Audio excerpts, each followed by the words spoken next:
अस्सलाम वालेकुम। हम Cambridge international as and A level mathematics की बुक प्योर मैथमेटिक्स वन की कंप्लीट वीडियो सीरीज़ के साथ आपके सामने हाजिर हैं। इस सिलसिले में हम इसकी एक्सरसाइज 1 आई शुरू कर रहे हैं। वही क्वाड्रेटिक्स हैं, इसमें कुछ नया नहीं है, सिर्फ ये कि पहले आप तलाश कर रहे थे क्वाड्रेटिक्स में ये दो पॉइंट्स यहाँ पे कि जो हमारा कर्व है, पैराबोला है, वो एक्स एक्सिस को कट करता है और उसमें से रेंज भी हमने मालूम करने की कोशिश की। अब हम थोड़ा सा इससे एक लेवल और आगे आते हैं कि ये कर्व किसी भी लाइन को कट कर सकता है या कोई भी लाइन इस पर टेंजेंट हो सकती है। अगर टेंजेंट होगी तो इसका मतलब है कि कोई एक पॉइंट है जिस जो कि इस कर्व को ये लाइन टच कर रही है किसी एक पॉइंट पे। और अगर ये लाइन कोई भी लाइन इस कर्व को कट करेगी तो किसी दो पॉइंट्स पे कट कर सकती है। तो सवाल आते जाएंगे, हम समझते जाएंगे। क्वेश्चन नंबर 1 में पूछ रहे हैं, फाइंड द वैल्यूज ऑफ के for which the line y is equals to kx plus 1 is a tangent to the curve y is equals to x square minus 7x plus 2। तो ये समझें कि ये लाइन पहले x एक्सिस थी ना, अब x एक्सिस नहीं है, ये लाइन है y is equals to kx plus 1। ये इस पैराबोला पे टेंजेंट है। इसका मतलब है कि एक पॉइंट ऐसा है जिस पॉइंट पे ये लाइन के x और y इस पैराबोला के x और y के बराबर हो जाते हैं। तो इसको हम कैसे सॉल्व करते हैं? बहुत आसान है। जैसे हम पहले कह रहे थे कि y is equals to zero because x axis पे y की वैल्यू ज़ीरो होती है। अब हम कहेंगे कि ये वाली लाइन बराबर है इस वाली लाइन के, तो हम कर देंगे x square minus 7x+2 is equals to k x plus 1। और फिर ज़ाहिर है इसको हम रिशफल करेंगे और चीज़ों को लेफ़्ट राइट करके हम इक्वेशन को इस शक्ल में ले आएंगे कि ए बी और सी निकल के आ जाए हमारे पास। जो जो एक्स के साथ है वो सब बी है, जो जो एक्स स्क्वायर के साथ है वो ए है, और जो जो उसके अलावा है वो सब सी है। तो हमें ए बी और सी मिल गए। ठीक है, ये बात समझ में आती है।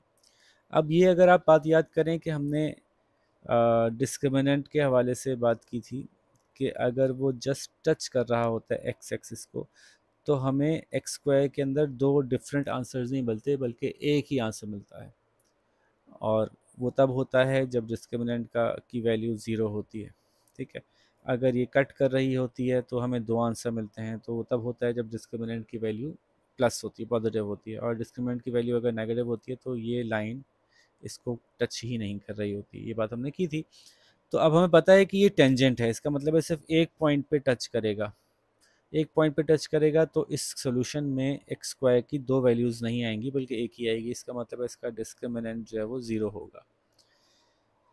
तो डिस्क्रिमिनेंट आपको पता है कि ये होता है, इसको हमने ज़ीरो के बराबर किया, वैल्यूज़ इनपुट की, और यहाँ पे आप पॉज से के सोल्यूशन देख सकते हैं। और वैल्यूज़ इनपुट करके हमने सॉल्व करना शुरू किया तो पता चला कि हमारे पास वो दो पॉइंट्स ऐसे आए, के की दो वैल्यूज़ आई। के अगर -5 हो या के अगर -9 हो, इन दोनों पोजीशंस पे अगर के की वैल्यू इन दोनों में से कोई भी एक हो तो एक ऐसी लाइन बनती है जो कि इसके ऊपर टेंजेंट होती है। तो के की सवाल क्या था, के की वो क्या वैल्यूज़ होंगी, के की वो क्या वैल्यूज़ होंगी कि जब ये लाइन इसके ऊपर टेंजेंट बन जाए। तो जवाब है के की ये दो पॉसिबल वैल्यूज़ हैं जिनके बाद ये लाइन इस कर्व के ऊपर टेंजेंट बन जाएगी। ठीक है जी, तो ये क्वेश्चन नंबर 1 का आंसर हो गया। क्वेश्चन नंबर 2 देखते हैं अब। Let me clear something. Question number 2 में पूछ रहे हैं, find the values of k for which x axis is a tangent to the curve this. अच्छा, ये पैराबोला ही बन जाएगा क्योंकि ज़ाहिर है आप एक्स स्क्वायर देख रहे हैं, इसमें एक्स भी है और सी भी है। तो और अब यहाँ पे जिन दो लाइंस की बात हो रही है, दो कर्व्स और कर्व और लाइन की बात हो रही है, तो ये कर्व है और लाइन ये है। और एक्स एक्सिस की इक्वेशन क्या होती है? एक्स की इक्वेशन होती है Y is equals to zero. तो when these two are equal at a point, वो एक पॉइंट पे ही इक्वल हो रही हैं, और वो एक पॉइंट पे इक्वल तभी होंगी कि जब ये पैराबोला जो है वो ऐसे टच कर रहा होगा एक्स एक्सिस को। तो ये तो वही पुराना वाला सवाल हो गया। क्योंकि y is equal to zero की इक्वेशन के इसको बराबर करना है, तो इस इक्वेशन को ज़ीरो के बराबर कर दिया तो और आसान हो गया। इसमें से ए बी सी पहले ही निकला हुआ है, ए बी सी को डिस्क्रिमिनेंट निकालने के लिए हमने डाल दिया, और डिस्क्रिमिनेंट हमें पता है कि ज़ीरो होगा। वो इसलिए पता है कि ये टेंजेंट है, एक ही पॉइंट पर टच कर रहा है, दो आंसर्स नहीं आएंगे। तो हमने इसको सॉल्व किया है, पॉज करके आप देख सकते हैं कि कैसे सॉल्व हो रहा है। स्क्वायर है तो A plus B whole square solve हो गया, और उसके बाद हमने इसको सिंप्लीफाई किया तो ये हमें एक क्वाड्रेटिक इक्वेशन मिल गई। इसको हमने 6k को तोड़ा -7k और प्लस k में, और फिर जब हमने इसको फैक्टराइज किया तो k+1 और k-7 आ गया, जहाँ नहीं k =-1 और k=7 है। दो वैल्यूज़ हो सकती हैं k की, इन दो वैल्यूज़ की मदद से हम ये फैसला कर सकते हैं कि अगर k की वैल्यू -1 हो या k की वैल्यू 7 हो तो इन दोनों सूरतों में ये टेंजेंट होगा x एक्सिस के ऊपर। ठीक है जी, क्वेश्चन नंबर 2 डन हो गया। क्वेश्चन नंबर 3 देखते हैं। Find the values of k for which the line this is tangent on the curve this. तो ये दोनों एक दूसरे पे टेंजेंट हो, या ये लाइन इस कर्व के ऊपर टेंजेंट हो।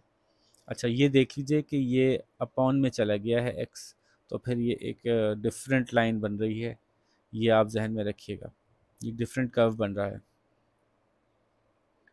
और साथ में उन्होंने भी कहा कि can you explain graphically why there is only one such value for of k, you might want to use graph drawing software to help with this.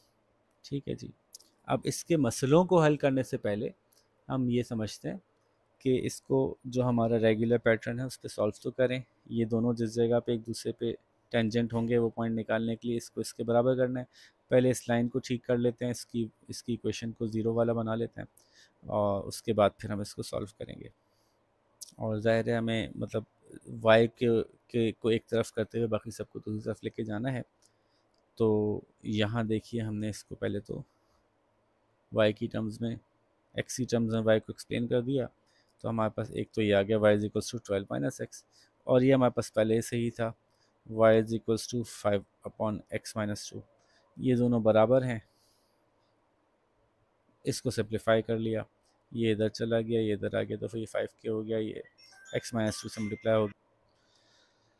तो इन दोनों को मल्टीप्लाई किया तो ये इक्वेशन हमारी और थोड़ी इवॉल्व हो गई। और अगेन आप थोड़ा पॉज करके अगर तफसील से देखना चाहें तो देख सकते हैं। मैं इसको थोड़ा क्विकली कर रहा हूँ क्योंकि ये सारे बेसिक फंक्शंस सॉल्व करने के तरीके हैं जो कि आपको आते ही हैं। हमने जो है वो इस सूरत में देखा कि सब माइनस है, या तो उसको उधर ले जाते हैं हम, या हमने माइनस से कॉमन निकाल -1 से को कॉमन निकाल के -1 से मल्टीप्लाई कर दिया पूरी इक्वेशन को, तो ऑटोमेटिकली माइनस हट गया। हमारे पास सिचुएशन आई x² -14x + 5k + 24। तो आपको पता है कि जो कुछ x² के साथ होता है वो a होता है, जो x के साथ होता है वो b होता है, और बाकी सब कुछ c होता है। और यहाँ पे ये टेंजेंट है तो इसका मतलब है कि डिस्क्रिमिनेंट ज़ीरो होगा। तो हमने डिस्क्रिमिनेंट के फार्मूले में डाल दिया,